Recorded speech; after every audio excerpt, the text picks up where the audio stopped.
कि इससे बड़ा नुकसान भारत को होगा और इसी कंपनी की वजह से होगा। बड़ा नुकसान होगा। इससे बड़ा नुकसान होगा, होने वाला नहीं, होगा। क्या असर 2023 तक दिखेगा, 2024 तक दिखेगा? बिल्कुल 2024 में अगर सरकार में सत्ता परिवर्तन होने की संभावना होगी तो हो सकता है उससे पहले सब कुछ समेट के क्या आई मौज फकीर की दिया झोपड़ा फूक, कुछ भी हो सकता है।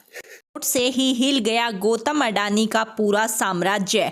अरबपतियों की लिस्ट से लुढ़क कर 7वें नंबर पर आई। जी हां, आपको जानकर हैरानी होगी कि अमेरिकी रिसर्च फर्म हिंडनबर्ग की रिपोर्ट के बाद गौतम अडानी की मुसीबतें बढ़ती जा रही हैं। एक ही दिन में अडानी को करीबन 20 अरब डॉलर का नुकसान हुआ है और ये नुकसान सिर्फ अडानी का नहीं बल्कि पूरे भारत देश का है।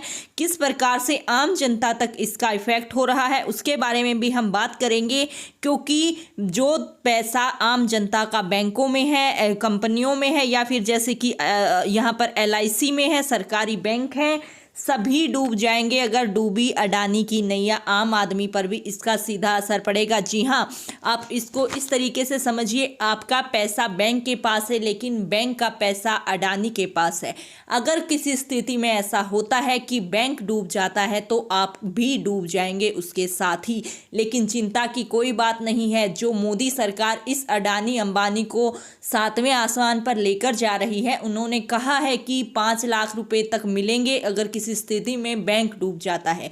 तो अब देखिए, आम जनता के पैसे से जो यहाँ पर बैंकों में जमा है उससे आगे जाकर कितना बड़ा बड़ा घोटाला हो रहा है। लेकिन मोदी सरकार की जो अगर हम पूरी लिस्ट की बात करें तो 2014 के बाद तो किसी भी उद्योगपति पर कोई रिसर्च नहीं हुआ, कोई उद्योगपति जेल में नहीं गया।